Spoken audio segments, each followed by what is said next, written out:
Captain Arden Voss. They called it the Age of Ambition, the century when humanity reached beyond its cradle, when the stars no longer felt distant. It began with pride. Corporations built engines that could bend gravity itself. Nations competed to mine the asteroids, to harvest the rare metals that promised limitless energy.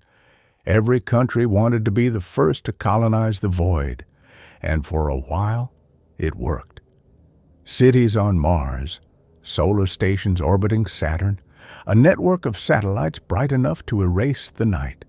We thought we were unstoppable. But each launch, each reactor, each exhaust plume ate away at the thin skin of our world. The atmosphere, our invisible shield, began to tear. At first it was just heat. Then came the droughts. Rivers vanished from maps. Polar ice melted into roaring seas that swallowed entire coastlines. Forests caught fire and burned for decades, their smoke forming a new horizon of ash.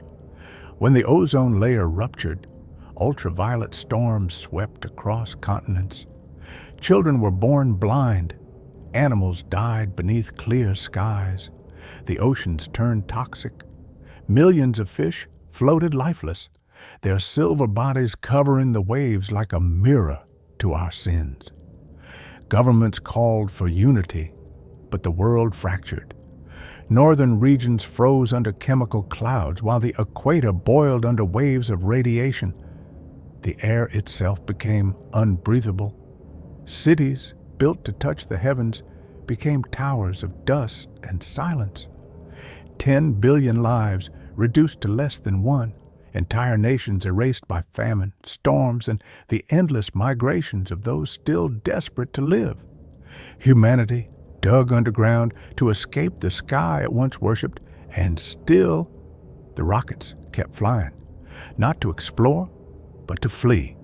Each launch was another wound, each escape another failure. When the satellites began to fall like dying stars, the last of our scientists gathered under the collapsing dome of the Global Climate Council. They created the HFY Origins Initiative, a final attempt to find salvation beyond Earth. And that's where I come in. I was given one mission: to search the galaxies for Etherian, the lost element that once kept our skies alive. Because without it, Earth will remain what it has become, a silent monument to human ambition.